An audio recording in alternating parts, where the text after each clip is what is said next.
Someone who clears out his checking account every month to pay rent. I've been a passive observer of the whole NFT phenomenon rather than a participant.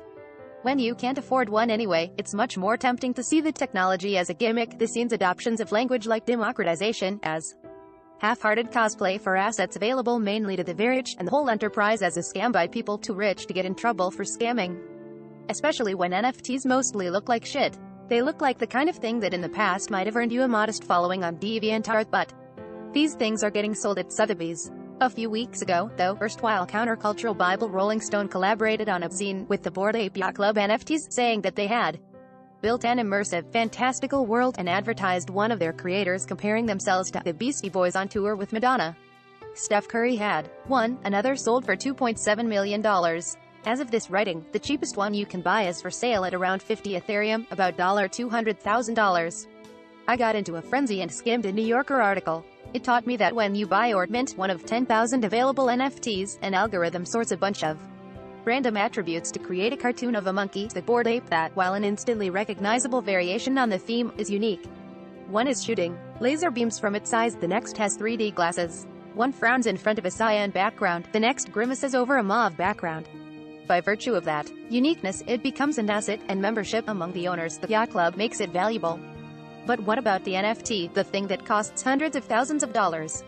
But the article didn't explain their value. What was so meaningful in the ape's aesthetic, which reminded me of Neopets? What was so compelling about the members of the de facto club that had formed among the owners of the exorbitantly priced avatars? But just when it seemed like I was doomed to my confusion, I found out parties were a part of this whole thing. More specifically, a warehouse party, held at Brooklyn Steel, which is not so much a warehouse as it is a mid-size concert venue created and owned by the same people who run Coachella, and who just renamed the Staples Center to the Crypto.com Arena. That's like saying you went to a supper club at Applebee's. But I like parties, so I figured if I was ever going to find out what the deal with this NFT stuff was as a nightlife journalist, NFT NYC week was my time. A Twitter employee had posted a picture the previous night of a defeated-looking James Murphy at a BAYC party. I went to Princeton on a scholarship, so a lot of my college friends went to high school with James Murphy. So it was uncanny to see their hometown hero, a veritable titan of New York nightlife, DJing for whatever this was. But my proximity to that kind of privilege made me think someone I knew might have a bored ape. You needed one to get in, and the blockchain is purportedly so impregnable that people are using it to unlock their apartment doors. But I'd been guested into country clubs before, and this seemed like something similar. Even in college, I always got a voyeuristic thrill from watching how the wealthy behave when they let loose and enjoyed mooching off their open bars. My first move was to ask a friend who has posted Instagram stories of her crypto trading brother-in-law staring into multiple screens at a standing desk. On Thave 1, friends sold as well, the brother-in-law replied to her curtly. Depreciating asset. I tweeted, I texted college friends who had gone into the tech industry, nothing doing. Mostly, people just wondered what I was even talking about. Then I heard back from H, a former philosophy major who now works for a blockchain company. He thought his boss might have one. Why? I explained the situation. I don't think he'd transfer it to me, H said, and I felt like I looked silly, like I was betraying how little I knew about expensive financial assets and Web 3.0 technologies that will define our society's future. I had caveated multiple times with, I know this is super weird, and no worries if not, but H suddenly announced that his boss could verify his ownership online and text him a screenshot of a QR code. The boss hella worked in from Puerto Rico anyway. He said H could go in his place, and I could tag along as his +1. What the fuck? Holy shit. Fuck yes. Let's fucking go. Hype drives value. It was the reason any of us were standing in line. At 6 p.m., I took the B43 bus to Brooklyn Steel as I had many times before. Just as I was stepping off the bus, though, H called me. He had wisely gone to the security to ask about the protocol for admission and had been told that they would be checking not for NFT ownership but yellow wristbands that had been given out at a prior event. But what about the NFT, the thing that costs hundreds of thousands of dollars? Nope, she was just checking for yellow wristbands. That might be a problem, but H and I met up at around 7 and joined the line that curled around the block. In line, I learned my first lessons about the NFT scene. It's not even made primarily up of people who work in tech. A guy wearing a custom blue tracksuit with his ape printed all over it said he didn't even get the blockchain stuff and needed H to explain it to him. He was just an investor, he said, rather than the software engineer types I was imagining. The Bored Ape crowd was full of young, eager-eyed bros, happy to strike up conversation about their own pet NFT projects, it was more like a real-life version of those Twitter spam bots that promise that a certain cryptocurrency is going to the moon, because NFTs are fundamentally about hype. Hype drives value. It was the reason any of us were standing in line. It also means the actual aesthetics are shamelessly derivative. The Bored Apes themselves are a shoddy appropriation of the Japanese streetwear brand A. Bathing Ape. But in line, the yacht club members talked up their own non-ape zoo-animal-themed limited avatars.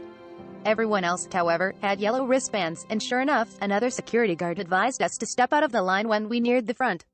But we have the NFT, we said pathetically, brandishing our QR code screenshot.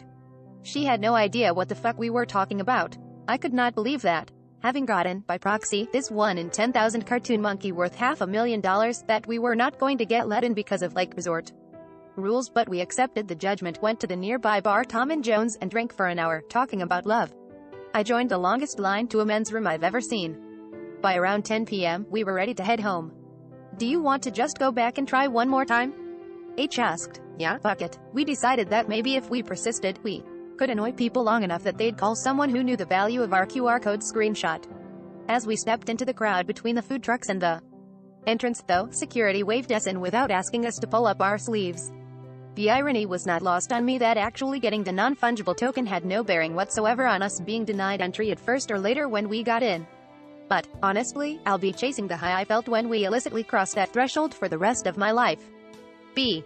Brooklyn. Steel was covered in tropical camouflage. Over the bar, opposite the stage, a fluorescent BAYC logo was glowing, and blown up Bored Ape portrait style. The decorators had done a good job, but even when I was in the yacht club for the night, I couldn't shake the feeling that the Bored Apes didn't seem much more impressive than the art in a typical Newgrounds Flash game. I figured I must be wrong, though. Art and commerce's mingling isn't some new scandal. Anyway, I thought maybe the next great patron of the arts is here tonight.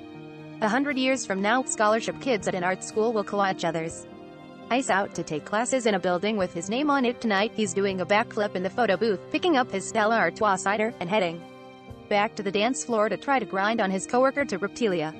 The Strokes were there, by the way. We missed seeing Beck get introduced by Aziz Ansari, but got in time to see Chris Rock try to riff on NFTs for 90 seconds and then introduce what must have been one of the first Strokes shows since their fundraisers for Bernie Sanders.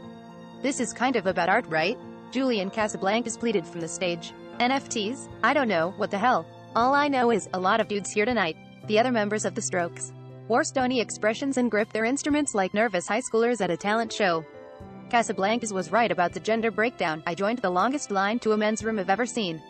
It was a jumble because while the organizers had booked multi-million-dollar comedians to introduce multi-million-dollar indie rockers, they had neglected to actually hire anyone to manage the crowd inside the venue. The yacht club was being run by a skeleton crew. I don't know what I was expecting, but I had to notice the failure of the party to live up to any of the futurist promises that drive the value of NFTs. It turns out you actually can't use the blockchain to work a door or keep a bathroom clean. You can only really do that with labor. Brooklyn, if you're making more money this year than last year, make some noise. The relentless peer-to-peer advertising I noticed in the line continued inside as well. It's one of the more memorable lessons I learned, though I was expecting software engineers getting loose while the NFT crowd wasn't cool per se. Creating value in a public marketplace requires more social engineering than other tech phenomena. If you can make your ape, giraffe, or pizza popular, it could mean getting rich. So, more stickers were left in the bathroom, and more people are smoking indoors than I've seen at any punk show. Weed, mostly. And the crowd in this millionaire's party was noticeably less white than I expected, reminiscent of a Supreme store line crowd of nerds, hypebeasts, and hustlers, diverse but without very many black people. And if there's something that the makers of BAYC did right, it's encouraging all their attendees to buy merch. That's where you got the wristband that we Dante, a merch pop-up. The crowd was full of black and white Bored Ape Yacht Club hoodies and t-shirts which have the look of mid-2010s streetwear. Just north of minimal, and the yacht club members wore them like fret letters. The energy was very collegiate sloppy. The partiers didn't seem to care much about cleaning up their messes. The ground was sticky before long, and the spilled beer smell began rising from it. Drinks were free in the yacht club, and thank God, because I had already broken my pledge not to spend any more than my $5.50 in bus fare tonight by insisting drinks were on me at the bar. But we had gotten in late enough that the open bar was starting to run out. I got a Stella Artois cider of my own, and the Strokish had gone by then, and a DJ was playing a pretty good hip-hop set by the soundboard. You haven't lived until you've heard a crowd of literal millionaires go up to Bobby Shmurda's hot nigga. The DJ ended up being Questlove, and blessedly, he knows to play the censored version in this crowd. Lil Baby, the night's headliner, finally took the stage at around 1 a.m. Most people had left by then. I was drinking my last vodka of the night and zoning out too. Life goes on, though, and a small group of attendees bounced near the front of the stage, and there was something inspirational about Lil Baby's utter lack of concern with how small the audience had grown and how utterly dry the vibe in Brooklyn Steel was.